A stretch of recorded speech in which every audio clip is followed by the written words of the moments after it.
నెహ్రూ గారిది mind set ఎలాగుండేది అంటే ఒకసారి ఇండిపెండెన్స్ వచ్చిన తర్వాత మనం చాలా పీస్ లవింగ్ కంట్రీ, మనకి అసలు ఆర్మీ కూడా అవసరం ఉందా అనే మైండ్ సెట్ కూడా అది ఉండేదన్నమాట. అదే విధంగా ఆయన ఆ రోజు ఏమన్నాడు అంటే ఆ మీటింగ్లో, ఇప్పుడు ఇండియన్ ఆర్మీ కొత్తగా ఫామ్ అయింది, మనకి ఇంతకుముందు ఆర్మీని లీడ్ చేసిన అనుభవం లేదు కాబట్టి ఇండిపెండెన్స్ వచ్చిన తర్వాత కూడా మనం కొన్ని సంవత్సరాల వరకు కూడా బ్రిటిష్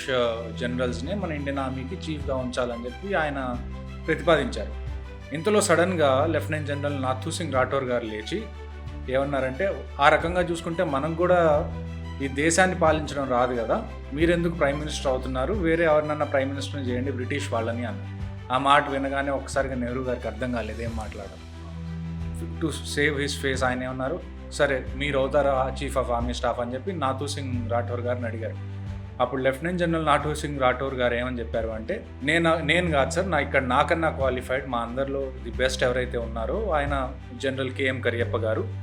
ఆయనకి మా అందరి తరపు నుంచి మేమేమనుకుంటున్నామంటే ఆయనకి ఇండియన్ ఆర్మీ పగ్గాలు అప్పచెప్పాలని చెప్పి మేము అనుకుంటున్నాం అని చెప్పి అప్పుడు డిసైడ్ అయిన దాన్ని బట్టి ఆ తర్వాత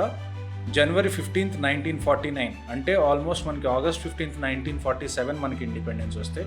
ఆల్మోస్ట్ ఒక 1.5 year వరకు కూడా జనరల్ రాయ్ బుచర్ అనే అతను, బ్రిటిష్ అతను మన ఇండియన్ ఆర్మీకి చీఫ్గా వ్యవహరించేవాళ్ళు. ఎప్పుడైతే ఏ రోజైతే జనవరి 15th, 1949 జనరల్ కేఎం కరియప్ప గారు Indian chief of army staff అయ్యారో ఆ రోజు మనం గుర్తుగా ఆర్మీ డేని సెలబ్రేట్ చేసుకుంటాం.